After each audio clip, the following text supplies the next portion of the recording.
If you ever had a chance of watching the series on Vikings, or if you ever read about the famous Muslim traveler Ahmad ibn Fadlan, or the connections of Vikings with Muslims, then I believe you can connect these dots to understand the story of Islam in Sweden. If not, then you need to watch this video till the end, in which we are discussing the history of Islam and Muslims in Sweden. So without further ado, let's begin. Sweden is situated in the northern part of Europe and is bordered by Finland in the east and Norway in the west. It is located along the Gulf of Bothnia and Baltic Sea. Stockholm is the largest city and the capital of the country, which is located in the eastern coast. Sweden has a very low population away from its cities, although it is the third largest country in the European Union. Together with Sweden, Denmark, Norway, Finland and Iceland, the region is called Scandinavia, and these 5 countries are known as Scandinavian countries.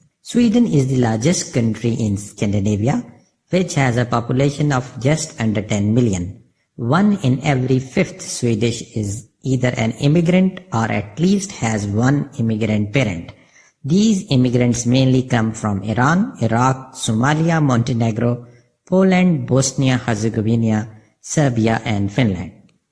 Back in the 7th till 11th century, the Vikings were living in this part of the world, which is now known as the Scandinavian countries. In order to understand the history of Islam in Sweden, we need to first know a little about the Vikings and how they came in contact with Muslims. In fact, the first person who wrote about the Vikings was a Muslim, Ahmad ibn Fadlan, who was the Muslim Arab traveler of the 10th century, whose eyewitness accounts about the Vikings became extremely famous. It was his writings based on which the famous novel Eaters of the Dead was written and the Hollywood movie The 13th Warrior was made. During his mission to find the new trade routes in Russia, he met with the people known as Vikings. He described Vikings as the people having a perfect physical build, white skin covered with tattoos from head to toes, and they were tall like palm trees. However, he also described them as extremely disgusting, vulgar, and unsophisticated. The word Vikings mean a pirate raid, which was most suited for these people because Vikings were fearsome warriors who raided different parts of the world from Western Europe to Central Asia. During their raid expeditions, the Viking came in contact with the Muslim world. In the Muslim world, the Vikings found the emporium beyond their imagination, and it was here that the Muslim and Viking traders exchanged goods through barter trade. The commodities traded were fur, honey, leather, ivory and fish.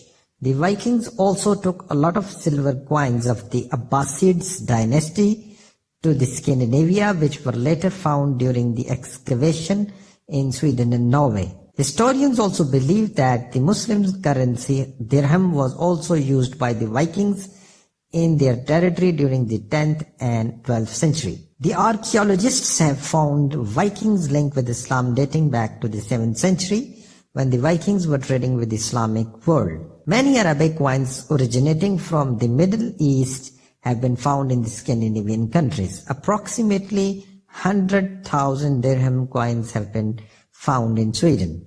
These coins were mainly from Baghdad, Cairo, Damascus, Isfahan, and Tashkent.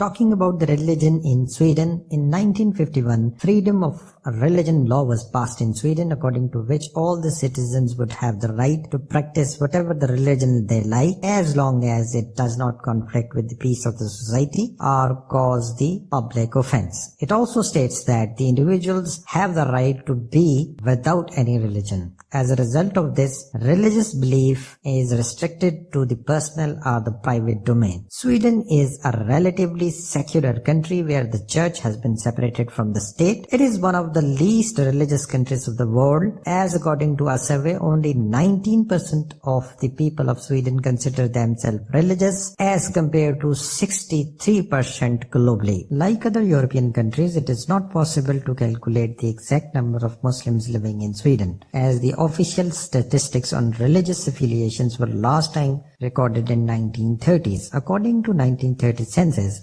There were 15 Muslims living in Sweden at that time. According to a 2014 report, there were 150,000 to 200,000 Muslims in Sweden. The other sources set the figure at around 6%, almost 600,000 of the total Swedish population. A 2017 Pew Research report documents that the Muslim population was 8.1% of the total population of Sweden of 10 million, which comes out to be approximately 810,000. Majority of the Muslims are living in three major cities that include Stockholm, Gothenburg and Malmö. Hence, Islamic presence in Sweden is essentially an urban phenomenon. The primary reason for the Muslims to stay in major cities was essentially the economic reasons, as it is relatively easy to find a job in these parts of the country. However, Muslims have settled in other parts of the Sweden also, where the employment opportunities were available. Muslim community in Sweden is heterogeneous and comprise a large number of religious, ethnic and political groups. The arrival of the Muslim immigrants in Sweden can be divided into three periods. During the first period, Muslim arrived in 1960s as workers. In the second phase, their relatives and family members also migrated to Sweden in 1970s. The third phase included those Muslim immigrants which were asylum seekers from the war-affected countries, including Iran, Iraq, Somalia, Lebanon, Palestine, and Bosnia. Before the arrival of the refugees from these countries, Turk ethnicity was dominant Muslim community. However, after the arrival of the refugees, the Muslim community in Sweden became heterogeneous. Islam spread in Sweden mainly due to immigrants and labor workers, and to a certain extent due to conversion. Turkish-speaking Tatars from Estonia and Finland were the first Muslim immigrants which came in Sweden just after the World War II. Later on in 1960s, young Muslim laborers from Turkey, Albania, Yugoslavia and Pakistan came to Sweden to work in the rapidly growing Swedish industry. Majority of the Muslims in Sweden belong to Sunni sect, while according to the statistics of 1990s, there were about 60,000 Shias in Sweden. Although there are a number of mosques in Sweden purposely built for the Muslims to pray, however their exact number is not known. Apart from these purpose-built mosques, there are a large number of prayer places spread around the country known as the basement mosques, are the prayer halls where the Muslims offer their prayer in the absence of these regular mosques. These prayer halls are situated in flats, basements and industrial buildings at various locations. In some parts of the country, Muslims are allowed to broadcast the azan, the Muslim call to prayer, on loudspeakers 5 times a day. Muslims living in Sweden feel more attached to their country in comparison to the rest of the European countries. During a survey which was carried out across 15 EU states, Sweden ranked second highest, only behind Finland, where the Muslims felt more attached with the country they were living in. Due to the large number of Muslims living in Sweden, Islam has become the second largest religion in Sweden after Christianity.